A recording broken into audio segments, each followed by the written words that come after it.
Your Eminency, as the highest representative of the Roman Catholic Church in the Holy Land, but also as a monk and a priest, you walk on the footsteps of Jesus every day in Jerusalem. Don't you go to bed every day wondering what Jesus would say about today's situation? And don't you wake up in the morning with the same question? Honestly, it's not my question. What Jesus said, we know, is written. My question is more similar, but different. What should I say consistent with what Jesus said at that time? This is what is bothers me and keep thinking during the night. As Christian, as believer, as someone who gave all his life to Jesus, is want to identify with the person of Jesus, what should I say? What should I do?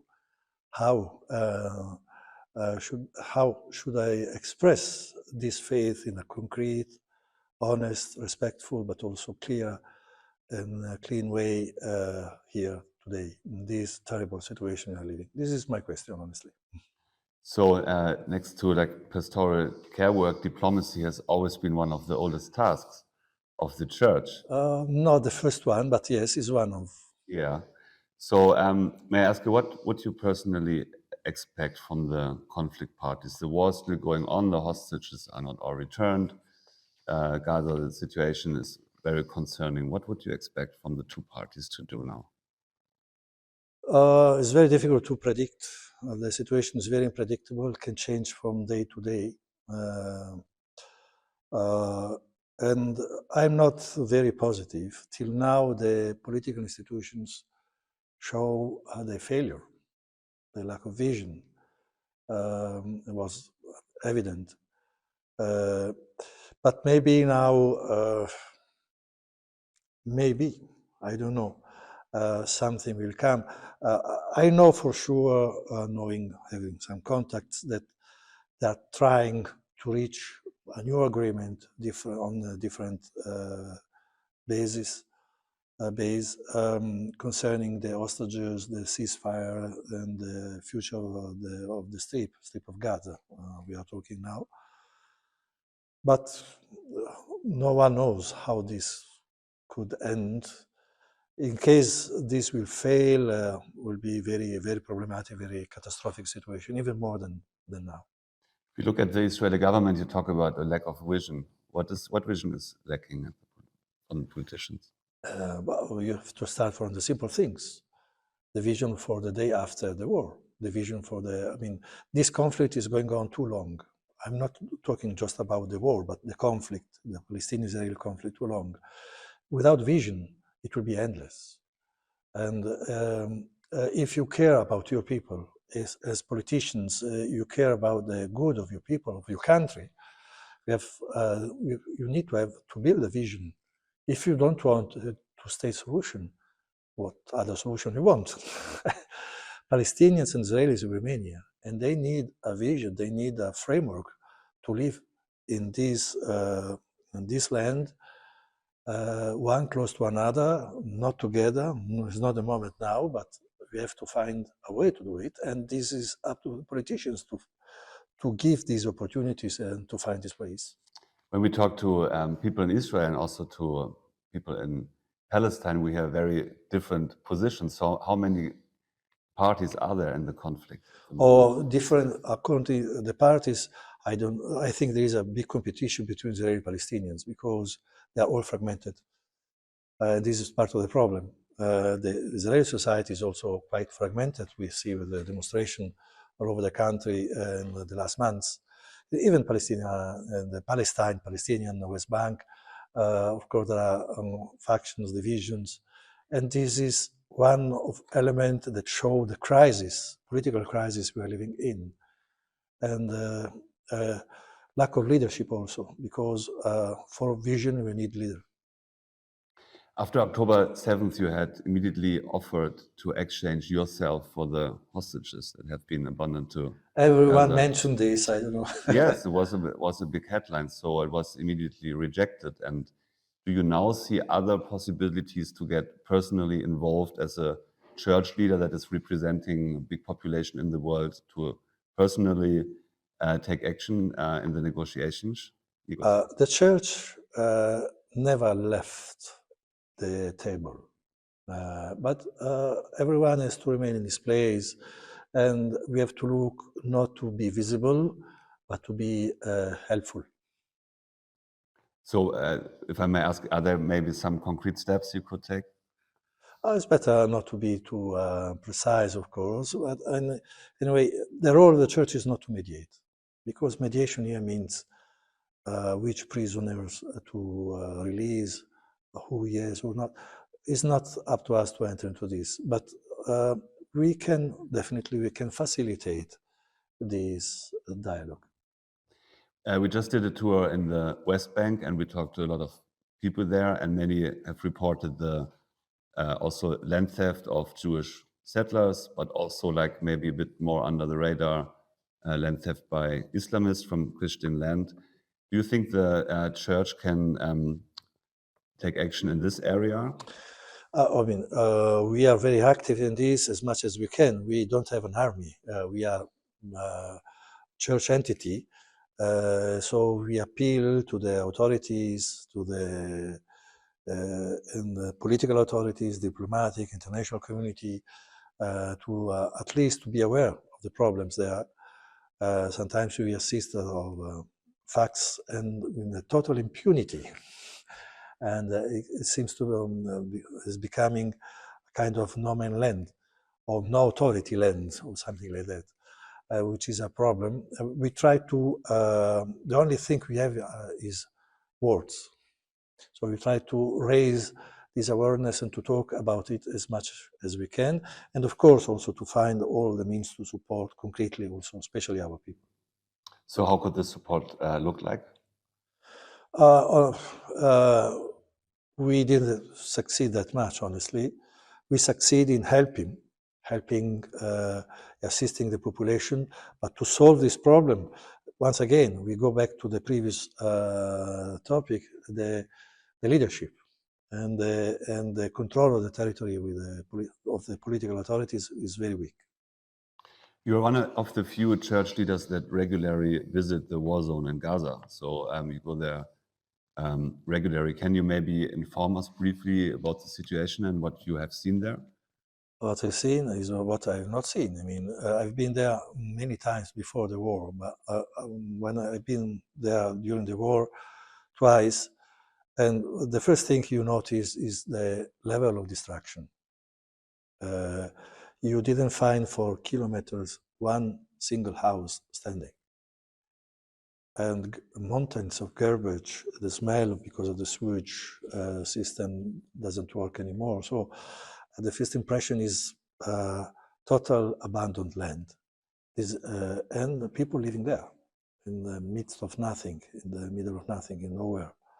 So this is, and the community, the Christian community, they are all gathered in the church compound. We protect them as much as we can is one of the things we manage to do. And we try also to deliver food, not just for our community, for all our people around, about 40,000 people monthly. So we are quite active, but the situation is very catastrophic. And the last time I've been there, people were very tired of the situation, imploring, asking to stop this continuous violence.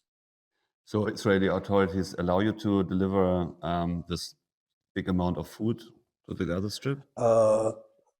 Now is much more complicated, but for the past months it was possible. Of course, it was not easy, it's complicated to follow the procedure, but at the end we also are stubborn, so we have to insist and push. At the end we can do it. When we look again at the situation in the West Bank, in contrast to Gaza, where we know that Hamas is in power since many years, usually the Palestinian movement was more secular orientated, and many Christians played a big role. But we observe that also Salafists and radical Islamists are taking over more and more power in the West Bank. So what does this mean, especially for the Christians that live there since 2 millennia in this area. The Salafis are very few now. I don't think they are taking power, but they are infiltrating more. That's true. We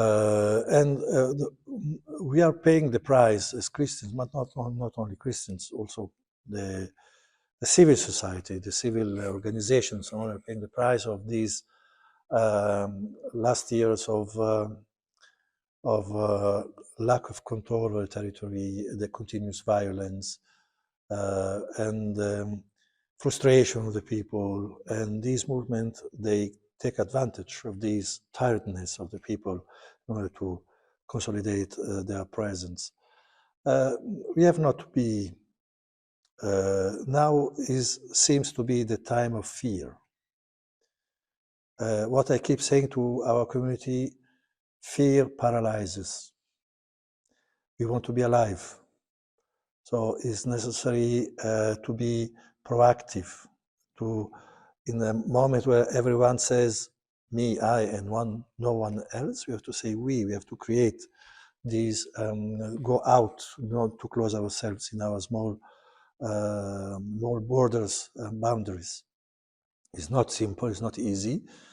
And there's also, this is our DNA. If you see, the Christian institutions are enormous. Hundreds of Christian institutions, much more than, proportionally much more than the real number of the Christians. So we are always extroverts presence. We need to keep this. This is the only way to remain alive. I noticed one thing when I was in Gaza. When we deliver food, we deliver in big pallets, of course. And then we have to prepare the packages for the families. And the fact that all the communities there, 600 people, they are all involved in preparing the packages, give them a purpose. And this also kept them alive. So what is important now, to have a purpose, to know why we are here, and what we have to do, what is our vocation, and this keeps us alive. So also the West Bank was really Christian dominated, and since years Christians are leaving, so the number is really shrinking. 10 years from now, will there still be Christian presence in the territories? Yes, there will be. We will be smaller, but we are not going to become a kind of North Africa. This is not in, we have to look to the history also. It's not the first time we have difficulties and tragedy. Now it is true that it's much easier to emigrate than but we are not going to disappear. We remain a small presence, and we remain always, we remain a minority, which is not a drama. Things that maybe for you in Europe is becoming something dramatic, maybe for the Christians, but to be a minority is not a drama. To be small, what is important, to have something to say. The attacks on churches in the old city of Jerusalem and attacks against Christians there have increased in recent months. Are you concerned about the situation? No, I'm not concerned. I mean, it is a problem. It is a problem. One of the problems is not the only one. And we have to work on this. Education, formation. It is a moment also, it is a good occasion, because this creates also, provokes a lot of reaction also in the Jewish world, positive reaction against all this. So it is occasion also to improve our relations, our contacts with all these organizations, people, movements, in order to do something together. Once again, this element, all these attacks are a signal, a phenomenon that we are living here, that affects us, affects many others. To be less pluralist. We and no one else. Me and no one else. And this affects the relations, the considerations, also question of power, also the supremacy, the idea of supremacy, I'm superior here, whatever. And this, everyone is paying the price of this. We also. This is one of the prices we're paying. We have not to be concerned. Once again, no fear. At the end of the 19th century, the reestablishment of the Latin Patriarchal See laid the foundation for modern pilgrimage movement to Jerusalem and the Holy Land. Since then, millions of Christians have traveled here. On the other hand, the proportion of indigenous Christians had declined over the past 100 years from around 20% to 1 to 2%. Depending on the method of counting, the Christians are still leaving the country. Why do you think it? Why do you think this is, and to do see a way to counteract this?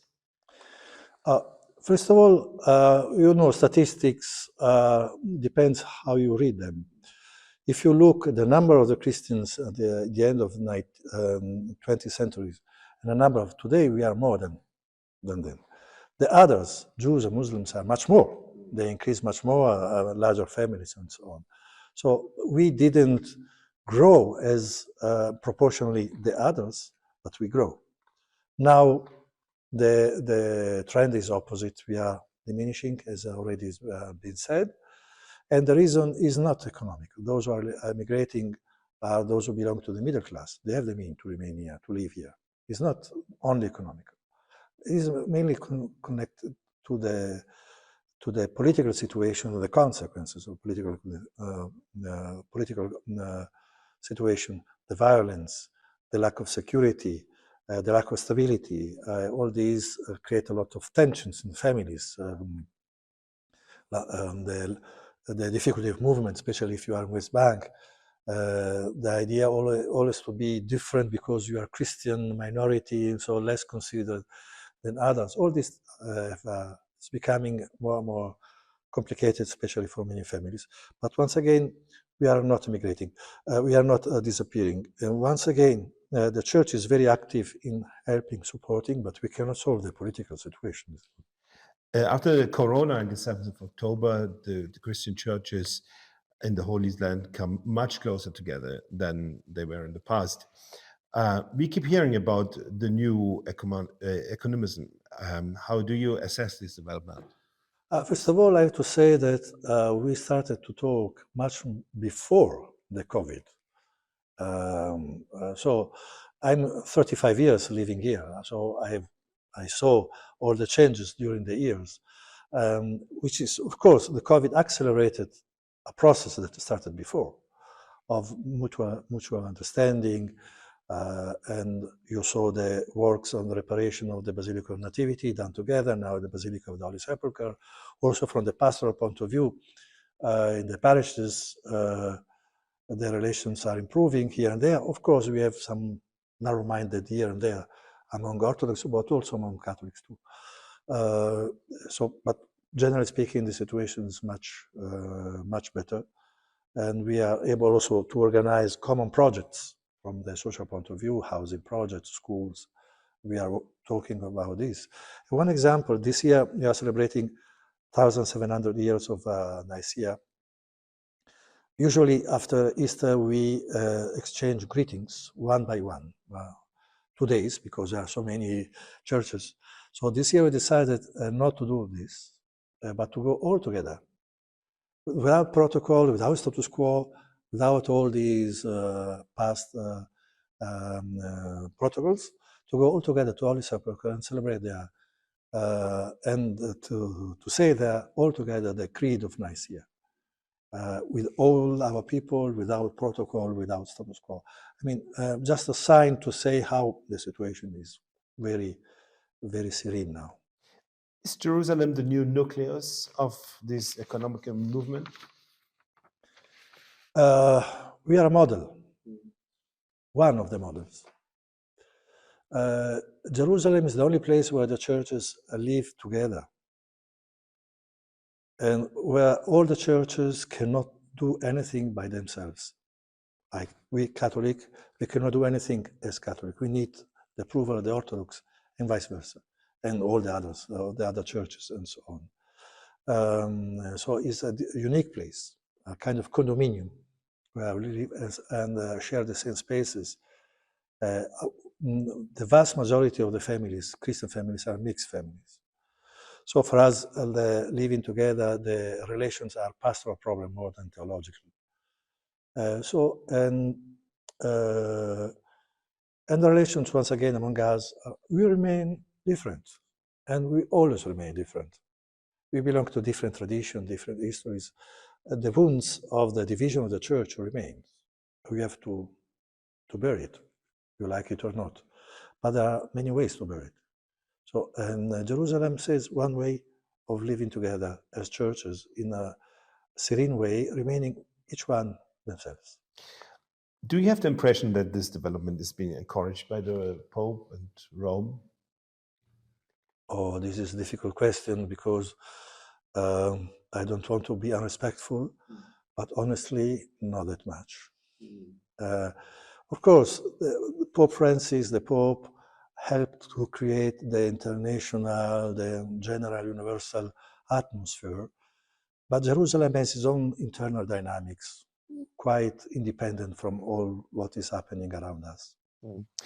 This year, for the first time in a very long time, the Christian holiday in both the Orthodox and Western calendar falls the same days. Easter, the Feast of Resurrection, will be celebrated this year in Jerusalem by all Christians together. Do you see a possibility that this might be normalized in the future? No, I don't think so.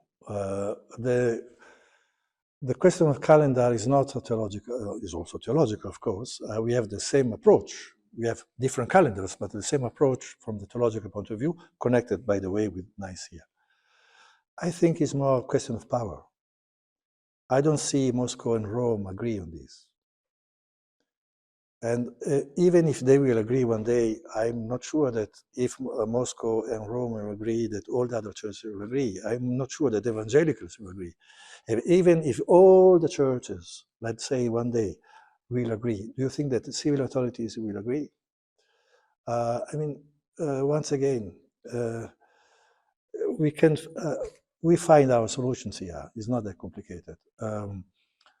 Vast majority of the Roman Catholics follow for Easter the Orthodox calendar. Just Nazareth, Bethlehem, and Jerusalem, they follow the Gregorian calendar because of the pilgrims. All the others celebrate the Orthodox calendar. All Cyprus, all Jordan, they celebrate according to the Orthodox calendar, and it's not a problem. In other places, I suppose they celebrate, maybe in Western countries, in the Gregorian calendar. We can find local solutions here and there. But the general conclusion, maybe one day, but we are not going to see that soon. Another major obstacle for the unification of the churches is the common communion. Do you believe that the Christian churches are capable of overcoming contradictions in this topic? You talk about unification of the church. I don't know, this goal, I don't know when we can reach it, if you can reach it. Once again, most of the time, not always, is question of power. Power is a terrible, creates a terrible dynamics. Now we have to look not to be one and uniform. We have to look for a respectful, loving relation among all of us. That's the first thing. Not to fight one another. What is going on to Ukraine is terrible, and other places too. So now we have to work in order to build better relation among us, remaining each one ourselves, with our traditions and so on, to love each other, to get very well along, to cooperate as much as you can, wherever you can, in all the different reality. Then we can arrive also to this. We have to create the condition and the context first to arrive to what you call unity. The Pope has already come a long way in other churches on the issue of his own fallibility. Do you believe that this issue can be overcome? Oh, this is once again, I think it's a question of language and interpretation. For the Catholics, is a dogma. It's not a kind of dogma. It's a dogma, but it depends how you define it, how you interpret it. Even now, I mean, the infallibility is very rarely used, and then it doesn't mean that whatever the Pope says is coming from God. God forbid. No one thinks like this. I think there is a lot of space to discuss, to go deep in deepen this understanding, also among Catholics. Mhm. Pope Francis has already recently signaled that he sees a great role for women in Roman Catholic Church in future. Do you believe that this step will find acceptance through the Church? It's a question of time and culture. We will see. Catholic Church, I mean, the Catholic Church is not federation of churches. This is our structure, very unified. We are not uniform, but we are very unified. So when you are working, you have to take into consideration the rhythm of all. And we have to do it together. It's not only important to do the right thing, to do it well and together. So when there will be a general consensus within the Catholic Church, and all the culture and so on, this can be discussed, but in a proper way. So you could imagine probably a way of two different kinds of speed, maybe that in the north, in the Western world, it is different than it is in the south. No. Yeah. Okay. Pope Francis Would be a mistake. Yeah. Catholic Church is one. We don't have two Catholic churches. Thank you. Pope Francis has criticized the so-called synodal path that some German Catholics want to take and said that Germany already has an excellent Protestant church and does not need another. In your opinion, how can a church modernize itself without losing its way? You have to ask them. I don't follow the things in Germany. I live in totally different context. I don't know. I'm wondering if the synodal reg, you call, it is a real expression of all the Catholics or just of the elite. I don't know. But this is, I mean, you have to ask them if they want to be part of the Catholic Church or to be perfect. In the moment, you sometimes get the feeling that there is something of a split between the North and the South in the Church.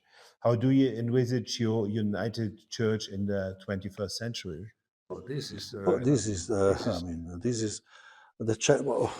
division, the differences always existed, belongs also to different culture and different formation or whatever. It's very important to keep the unity, as I said. There are not two Catholic churches. You have to work all together. The priority is to remain united and not to do what you think is the perfect thing to do. So this should be the priority. Unity prevails on everything else. Your Eminence, may I ask you what you will be praying for tonight? Tonight?